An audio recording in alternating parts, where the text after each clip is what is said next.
तो इसीलिए पंजाबी कौम जो है हार्ड वर्किंग है, और हम यहाँ पे 150 मन दाने एक साल में पैदा करते हैं।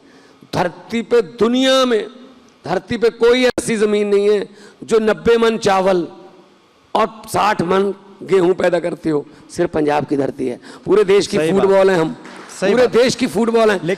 तो हम पूरे देश को खाना खिलाते हैं, हम पूरे देश की रक्षा करते हैं।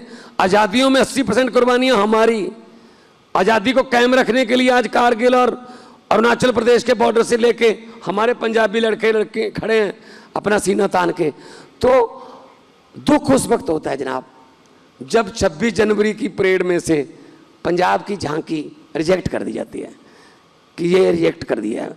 शहीद भगत सिंह को रिजेक्ट करने वाले कौन है? ये लाला लाजपत राय जी को, चंद्रशेखर आजाद जी को, करतार सिंह सराभा को, जलियांवाले बाग के कांड को रिजेक्ट करने वाले कौन है? ये तो मालिक बन के बैठ गए। ये देश किसी के बाप की जागीर नहीं है, ये 140-150 करोड़ लोगों का देश है, वही इसके मालिक हैं। 4 जून को लोग ये बता देंगे कि जो कुर्सी पे बैठे हो ये कुर्सी तुम्हारी नहीं है, कुर्सी बिलोंग्स टू पीपल। लेकिन मान साहब, यहीं से ताल्लुक़ रखने वाले सरदार मनमोहन सिंह जब देश के प्रधानमंत्री बनते हैं तो आप लोग उनकी सरकार के खिलाफ आंदोलन करते हैं, तो कांग्रेस पार्टी तो ये कहती है नहीं, हम किसी व्यक्ति के खिलाफ थोड़ी करते, वो करप्शन के खिलाफ थे।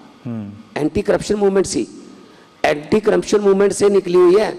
हमने कोई मनमोहन सिंह का नाम थोड़ी, वो तो आज भी हम मानते हैं इस बात को कि इतने बड़े इकोनॉमिस्ट, अर्थशास्त्री कि फ्रांस भी उनको कहता है कि हमारा बजट बना दे। इतने पढ़े लिखे सियाने बंदे जिनको दुनिया मानती है, हम उनका विरोध थोड़ी कर रहे थे, हम तो इनकी नीतियों का विरोध कर रहे थे। तो इसलिए इन्होंने, तो यानी आप कांग्रेस की नीतियों का विरोध, बीजेपी वालों ने और कांग्रेस वालों ने हमें चिढ़ाया। ऐसे सड़क पे कानून नहीं बदलते, चुन के आइए, चुन के आइए। हमारा कोई इरादा नहीं था पार्टी बनाने का। जब चुन के आइए कहने लगे, फिर उन्होंने पार्टी बना ली। हम तो चुन के आगे, वो रह गए, वो राज्यसभा के जरिए आए बाद में वापस। मैंने कहा तुम भी चुन के आओ पब्लिक से।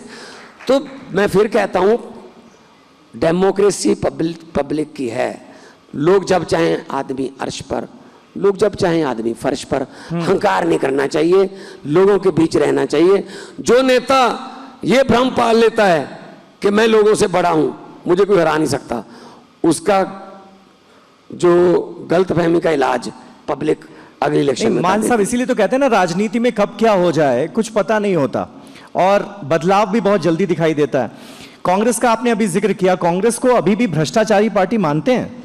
देखिए, अगर उन्होंने करतूतें की होंगी भाई साहब तो होंगे। मैं तो मेरे अपनी पार्टी में मैंने 3 MLA की शिकायत आई, तीनों को मैंने एक्शन लिया। एक मिनिस्टर को मैंने सबसे पहले मिनिस्ट्री से उसको उतार के, हेल्थ मिनिस्टर थे, उसको उतार के अंदर किया। हम कोई पैसे कमाने के लिए नहीं आए जनाब। जो ये कह रहे हैं ना, ये जी घोटाला कर दिया। अरविंद केजरीवाल IRS ऑफिसर थे, उनकी पत्नी IRS ऑफिसर, इनकम टैक्स के कमिश्नर।